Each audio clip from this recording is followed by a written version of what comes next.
In the last episode, we talked about the wounds caregivers carry, the words that bruise, the moments that linger. Today, I want to talk about something just as real, but even quieter, the way caregiving changes who you are. Before Phil's long hospital stay, I was a quiet woman, shy, introverted, the kind of person who apologized for taking up space. I didn't raise my voice, or challenge authority, or even question professionals. I trusted that everyone knew more than I did, and I stayed in the background. But hospitals have a way of changing you. When Phil went in, I walked through those doors as one version of myself, and 9 months later, I walked out as someone entirely different. Every evening, I sat beside Phil's bedside for the night rounds. I listened to every update, every shift in treatment, and every new concern. On weekends, you would find me sleeping in the hospital waiting room so I could be there on Saturday and Sunday mornings for rounds. I just didn't want to miss a single thing. I learned quickly that the information changed fast, sometimes way too fast.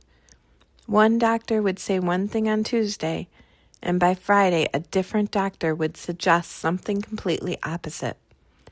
So I started writing everything down: dates, times, names, decisions, medications, concerns, and the reasoning behind each voice. The notebook became my anchor, my lifeline. It became my confidence. It became my voice. It gave me the strength to say, on Tuesday you said this wouldn't work. Can you help me understand why we're doing it now? Not to be confrontational or disrespectful, just to be steady and informed. Just a loving wife fighting for her husband she loves so much. There came a day when a doctor suggested removing Phil from life support. Before the hospital stay, I would have nodded quietly, trusting their judgment. But the woman standing in that room was not the same woman. I looked the doctor in the eye and said, "No, I'm not agreeing to that. God is in charge, and you will do your job until God calls him home to me or home to be with God." My voice, it didn't shake. It didn't apologize. And it certainly didn't back down. One day, Phil needed experimental treatment. They told me about this treatment, but they were not going to give it to him because they did not feel that Phil needed it. I had to petition the CDC, the government, and the hospital itself. I pushed through red tape I didn't even know existed. I didn't do that because I was brave. I did it because love, that made me brave. Every day I reminded the staff to get Phil out of bed and into a chair because it was better for his lungs. I knew it wasn't easy. They had to use a Hoyer lift. It took their time and their effort, but I knew his body needed movement, and it was better for his lungs if he sat upright for a portion of the day. I wasn't afraid to say those things. Those 9 months taught me how strong I really was, how capable and resilient I am, how deeply God equips us when we are called to fight for someone we love. I didn't become a different person overnight. I became her one decision at a time. Caregivers don't talk about the identity loss. We talk about the exhaustion, grief, overwhelm, and sacrifice, but not the quiet grief of losing pieces of ourselves. The truth is, caregiving doesn't just affect your schedule. It affects your identity. You become the strong one, the capable one, the one who holds everything together. And sometimes in the process, you forget who you were before life shifted. But here's the part caregivers need to hear. Losing pieces of yourself does not mean you're gone. It means you've been stretched, reshaped, and refined by love.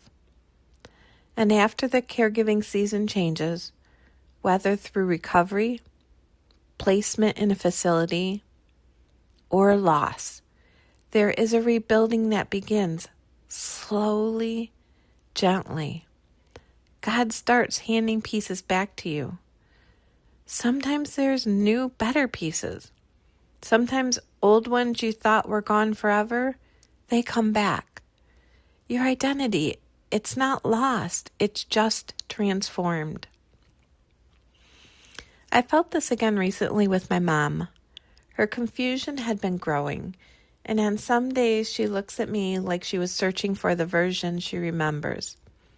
And honestly, I'm searching too sometimes.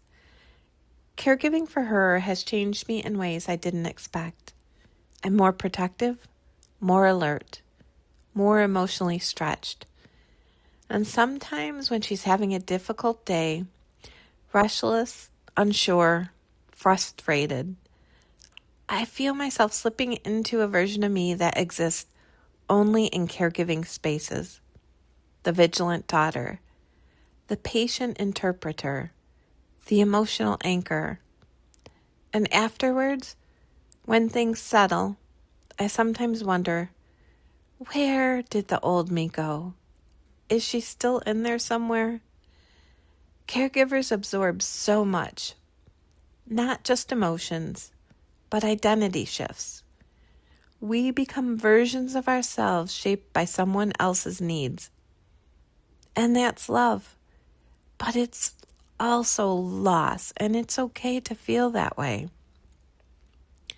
So if you've ever felt like you don't recognize yourself anymore, if you've ever wondered what happened to the person you used to be, if you've ever felt both stronger and more fragile at the same time, you're not alone. Caregiving shapes you. It stretches you. It deepens you. It asks things of you that change the way you move around the world. But here's the truth. You are still in there. The parts of you that feel lost are not forgotten by God. He knows exactly who you are and who you are becoming. And when the season shifts, when the storms calm, when the caregiving chapter changes, God gently begins restoring what was buried under the weight of responsibility. You are not disappearing. You are being remade. Isaiah 43:19 says, "See, I am doing a new thing. I am making a way in the wilderness."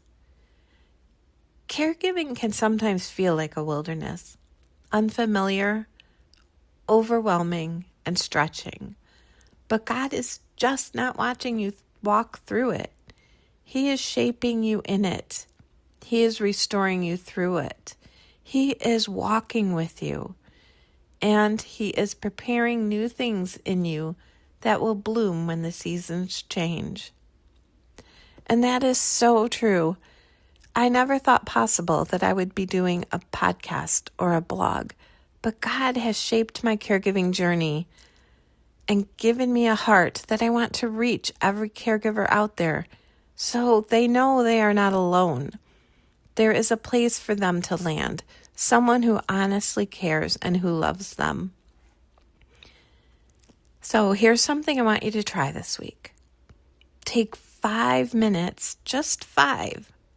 I know you think you're so busy, and you are, but you can give yourself 5 minutes because you deserve it and you're worth it.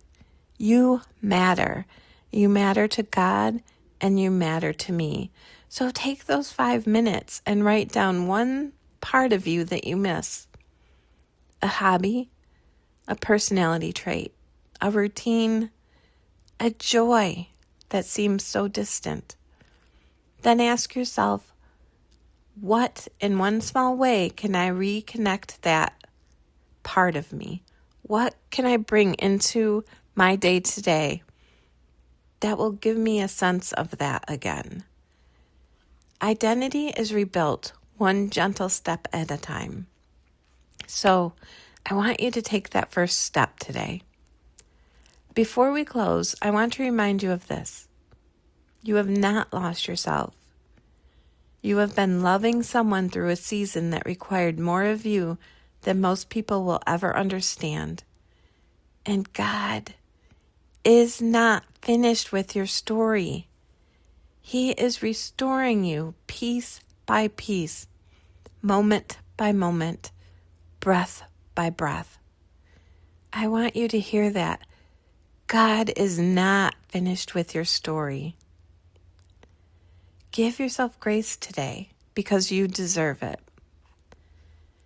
Thank you for joining me today. I hope something you heard gave you strength for the next step in your journey. Remember, you are doing meaningful work even when no one sees it, and you are not alone. If you'd like to connect or share your caregiving story, you can find me in the Caregivers Gathering Place of Hope on Facebook. This is a community where you don't have to pretend you're strong all the time. And if you'd like more encouragement, my cookbook on Amazon, Comfort and Care, a Caregiver's Cookbook, offers both easy recipes and everyday hope.